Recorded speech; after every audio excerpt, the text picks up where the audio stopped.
National conference के office के बाहर प्रदर्शन हो रहा है। ये प्रदर्शन जो है रैबरे जंगलात एम्प्लॉयज कर रहे हैं और देखिए डिमांड क्या है, डिमांड है रेगुलराइजेशन की। अब तो ये भी जो है अब नेशनल कॉन्फ्रेंस के ऑफिस के बाहर ये मजबूर हो चुके हैं प्रदर्शन करने के लिए। मुझे बताइए क्या डिमांड क्या है आपकी?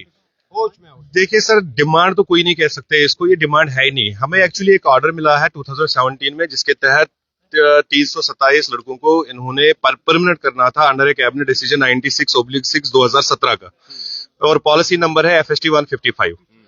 इनको पक्का करना था हमें 2022 में। जैसे कि आपको पता ही है, यहाँ पे बहुत सारी पॉलिसियां निकली है, रहबरी तालीम निकला है, रहबरी ज़राअत निकला है, तो सेम पैटर्न पे हम भी थे। तो हमारा प्रोबेशन पीरियड खत्म हो रहा था 2022 को। फिर यहाँ कोई पॉपुलर गवर्नमेंट थी नहीं, एडमिनिस्ट्रेशन थी, तो एडमिनिस्ट्रेशन से ही हमने ये टेकअप किया मसला। तो अभी तक हमारी प्रोसेस जो थी रेगुलराइजेशन की 3 साल हो गए, 3 साल में ये प्रोसेस भी कंप्लीट नहीं कर रहे।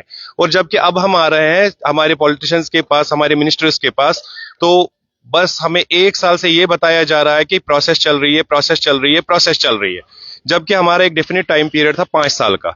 हम पहले यहाँ पे एक बात बताना चाहते हैं कि हमारी कोई जॉब पॉलिसी इन्होंने बनानी नहीं है, वो बनी पड़ी है, अकॉर्डिंग पोस्ट के अगेंस्ट भी बनी पड़ी है।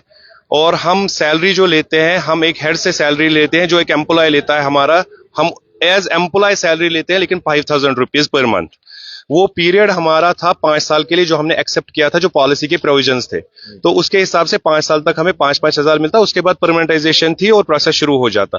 अभी 3 साल हो गए ऑफ शूट हुए उस पीरियड से भी, लेकिन अभी तक हमारी प्रोसेस ही कंप्लीट नहीं हो रही है। जिसके पास जब बस हो रही है, थोड़ा टाइम लग रहा है, हो रहा है, वहां हम दरवाजे। आप किन किन के पास गए? हम CM सर से लेके हम अभी तक गए हैं अपने मिनिस्टर के पास भी। कौन से MLA नहीं है जहां पे हमने अपनी प्रेजेंटेशन नहीं डाली कि हमारी बात करो आगे। आपने हमारा कोई रोड मैप तो बनाना नहीं है, बना पड़ा है कैबिनेट डिसीजन के अंडर। अगर वो बना पड़ा है तो उसको इंप्लीमेंट क्यों नहीं कर रहे हो? कोई फाइनेंशियल इंप्लीकेशन इतनी बड़ी नहीं है कि आपको फाइनेंशियल इंप्लीकेशन में फंसा, मतलब हम फंसे हैं, ऐसा कुछ नहीं है। पोस्ट है, मेंशन्ड पोस्ट है, अगेंस्ट किस ग्रेड पे जाना है वो भी मेंशन्ड है उस पर, लेकिन लागू नहीं कर रहे हैं अभी वो। तो हमारी डिमांड यही रहेगी एज सुन एज पॉसिबल कि इससे पहले हम एजुकेटेड, क्योंकि इसमें हमारी जो क्राइटेरिया है वो BSc forestry, MSc forestry, DD और PhD है। हम इससे पहले कि हमारी शराफत का अब नाजायज फायदा और उठाए, हम फैमिलियां लेके NC के ऑफिस के सामने आ जाएंगे। हम CM साहब के हाउस का भी घेराव करेंगे। हम बस रिक्वेस्ट करते हैं कि एज पीसफुली जो भी हो सकता है हमारे साथ, जो हमारा हक है वो हमको दिया जाए।